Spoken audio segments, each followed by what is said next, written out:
மத்தேயு நற்செய்தி 3ஆம் அதிகாரம் 1 முதல் 12 வரை உள்ள இறைவசனங்கள். திருமுழுக்கு யோவான் விண்ணரசின் வருகையை அறிவித்தல்.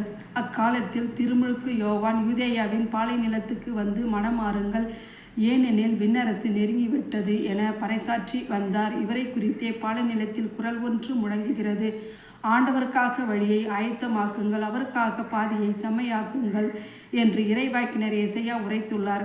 இந்த யோவான் ஒட்டக முடியாலான ஆடையை அணிந்திருந்தார், தோல் கச்சியை இடையில் கட்டியிருந்தார், வெட்டுக்கிளியும் காட்டுத்தேனும் உண்டு வந்தார்.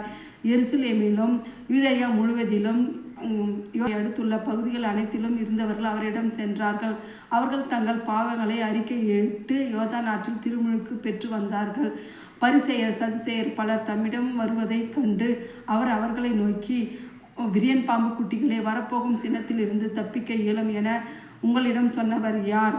நீங்கள் மனம் மாறியவர்கள் என்பதை அதற்கேற்ற செயல்களால் காட்டுங்கள். ஆபிரகாம் எங்களுக்கு தந்தை என உங்களிடையே சொல்லிக்கொண்டு பெருமை கொள்ள வேண்டாம். இக்கற்களில் இருந்தும் ஆபிரகாமிற்கு பிள்ளைகளை தோன்ற செய்ய கடவுள் வல்லவர் என உங்களுக்கு சொல்கின்றேன்.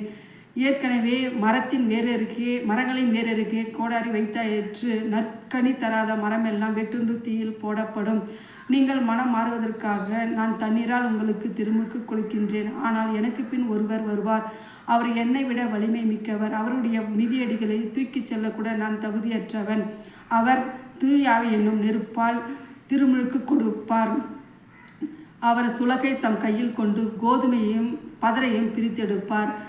கோதுமையை தம்மை களஞ்சியத்தில் சேர்த்து வைப்பார், ஆனால் பதரையோ அணையா நெருப்பிலிட்டு சுட்டெரிப்பார் என்றார்.